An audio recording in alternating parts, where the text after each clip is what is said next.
So, like I was saying, the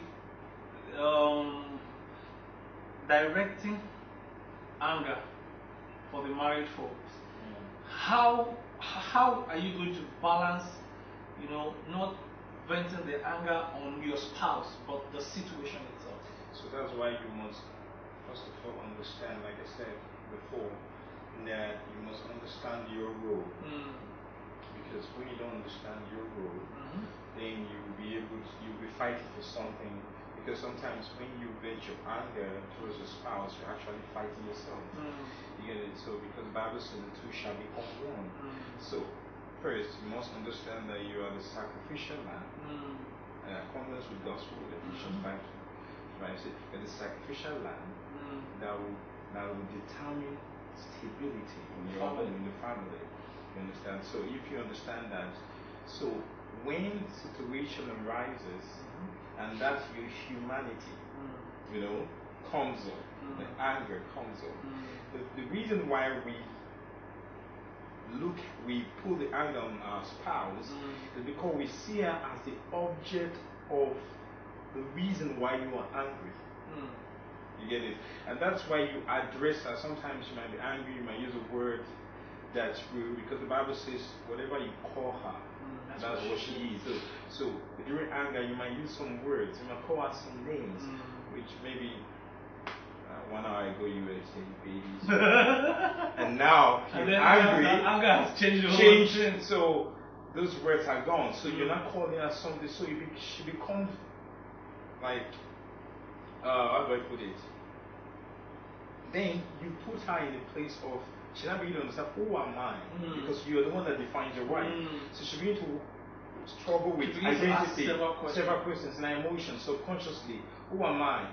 And the truth about it is that as we do that, we create a war in our home, because she will always react the way you call her. So how then do you direct? So how do you direct it? So when you are angry, the first thing for me, I'm still learning. You're still learning. I'm working on myself. So I'm not speaking because I have arrived. I'm still asking for God's grace to be able to. Because anger is something. It's a deep issue. So you cannot be too anointed not to be angry. I like that one. You get what I'm saying? Do you know that the economy of Nigeria gets people extremely angry? If you drive on the street, before you get home, your mood might change, and you might just be transferring aggression, so without knowing what's going on. So for me, it's be still, quiet. Don't take decisions when you're angry. Like don't even speak most times. As much as you can. Keep quiet. Keep quiet. If you can't keep quiet, leave the scene. Just leave the scene. But don't go to the beer parlor. Now, this is one of this is my prayer personally, because sometimes men of God, we think at the outward people see us as perfect. They see you as, this guy knows the word. They don't realize you have everything, and the only person that sees your nakedness is your wife. Because the Bible says, somebody said that if you're a pastor and your wife calls you a pastor, then you are really a pastor. You get it? Because she sees your nakedness. She knows you. So at that point, we must be able to allow the Holy Spirit. For me, I have vowed that my anger with my wife should not exceed 10 minutes. For me, it must not go to bed. Okay. 10 minutes. So this is how it works. So when I'm angry, at that point, that's what we must. But you guys look too perfect to be angry. No, we're not. Are you kidding me? Yes. So when I'm angry, it's because this is what the devil does. When you're angry with your wife, he wants to create a vacuum immediately, because there should be no vacuum.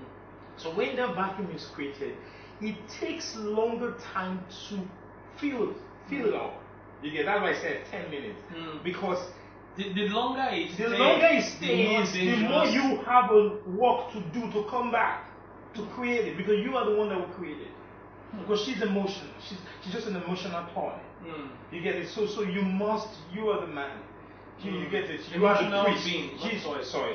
Yeah. Let me use the word emotional being. Yeah. Okay. You get it? So you're the one to feel. Because you are the priest of the home. So if you're not quick to identify, like a few days ago I was speaking with my friend, I said I was angry.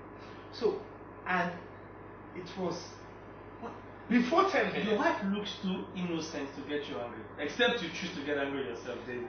No. You're wrong. Really? That's the definition. That you see, sometimes we look at the outward, you know. We look at some things.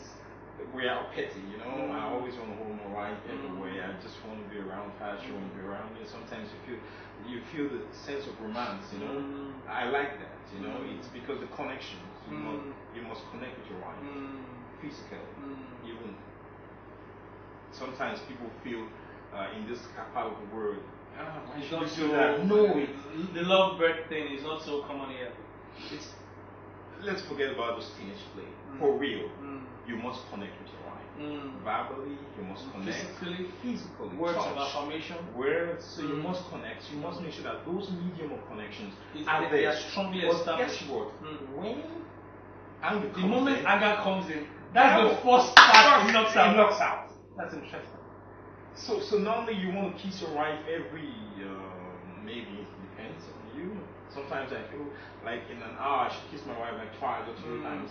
So at that point that human nature, that pride in you wanting her to apologize, you want her to be the sacrificial lamb to create this peace. You want her which you were supposed to be. So because you're losing because your pride will make you lose the fact that you are the one that's supposed to come in and create this vacuum. Let me say this. I feel this vacuum. It therefore means that we can trace the problem with broken homes. Yes. Well, not those physically broken. Some are together, but they are broken already. Yes. Now we can trace this problem to anger. Yes. Now, not just that. I'm talking about residual anger, anger that you don't even know exists in you. Yes. Now, you might need to go back and ask yourself or ask your spouse, are you angry at me? Or this anger evaluation has to come in. You have to really be sure that there is no seed of anger before. So it's much more than trying to unite with going out or other things. But the seed of anger must actually be taken out. Yes. Before there can be peace in the home. Before there can be peace, before that connection can come back. You know. And because if that connection doesn't come back, you discover that gradually you lose your wife. Sometimes and it gets to a point where all the lifelines are gone, and then you say, okay, fine. You know, people. I don't feel anything. I've seen a lot of people like, oh, I don't talk about. We just. Anyway, I've known that this is how it is, or this is how she is, so I don't bother to talk about it. And that's terrible. That's terrible because the devil keeps you in that place where you need to accumulate. And when it's like injury, you know, you don't take care of it, it gets deep in. The sore gets wider and wider. The more it's left unattended to, the more it grows. You know, my wife was telling me about someone, and the wife had a bit of argument with the husband, and they were not talking for days, but they were communicating via SMS, via chat, and that's terrible. So we must try as much as possible with the help of the Holy Spirit. First, because sometimes when I'm angry with my wife, as I turn like this, the Holy Spirit will go back. But my human nature was, no. So that's the you get that struggle. Constant struggle. But the Bible says in 2 Corinthians chapter 5 verse 1, it said, if this earthly tabernacle is dissolved, we have the building of God. So your home ought to be an atmosphere of God's presence. Your home ought to be, your love life with your wife must carry the armor. Your children must feel God's presence between your connections. So when the anger comes in and you begin to turn your back and that vacuum is created, then the devil begins to create another picture in both hearts. And if you drive out of your house when you're angry, guess what picture the devil creates in your wife's heart? So, where is he going? Because there are wolves. You get it? So you to think, who is there? Who is there? Is there a girl that, because there must be a pacifier. Because you're leaving your problem, there must be something to fill you. So she's going to, oh, which kid? He has a girl. Especially if he doesn't drink. I don't know him as someone that drinks. I don't know him as someone. I don't think he's going to be a power. So basically, where is he going? So those pictures, even though you come back, the grace of God, I've seen the bounce of the grace of God. So even though you come back, you're, oh baby, I'm sorry. Wait, I'm coming, baby, I'm sorry, and everything's over. But the picture is not there to me. The root is still there. The root is still there. So I told my wife, I said, in my home, we don't quarrel, we talk. We talk. Sometimes my wife was like, I said, no, we have to talk. We have to talk about it. We have to talk about it. It's important. I said something. There was a body language. There was something. You perceive there's an image that came to you that is different from the one that I presented to you that made you say, I want to marry you. So I want that image to, you get what I'm saying? My wife tells me that, not every time, but every time we have an argument, there was something she saw before we got married. A few years down the line, those things didn't change, but they are being expressed in a different form. She doesn't understand it. And sometimes we get to argue about it. Sometimes we argue so well that there's a good part of arguing. At least you vent, you're pointing out. But as long as you don't insult yourself while you argue, it's okay to argue. It's okay to vent it out. And then sometimes at night, I feel the Holy Spirit tell me, you just go close to her, just touch her, say you're sorry. I'm like, no, I shouldn't do that. I shouldn't. But the moment I do, and the communication line opens again, and the connection comes back, I realize that it's actually not something. It's not even worth it. Worth it, you know. So this is what I want to say. Anger makes you a slave to what you should. To what you should be dominating. Thank you. So you should be in control of the relationship. By the help of the Holy Spirit. You should be in charge of the atmosphere of your relationship. You'll be in charge of the atmosphere of your life, irrespective of what area. So anger makes you a slave. Just imagine you're angry with someone. And you can never think straight. You can never think straight. And you see the person coming. Your joy. Your joy level drops. So, guess what? That affects the kingdom within you. It affects the kingdom. It put toxic in your body. Toxic. It affects the kingdom within you because the kingdom within you is the kingdom of God.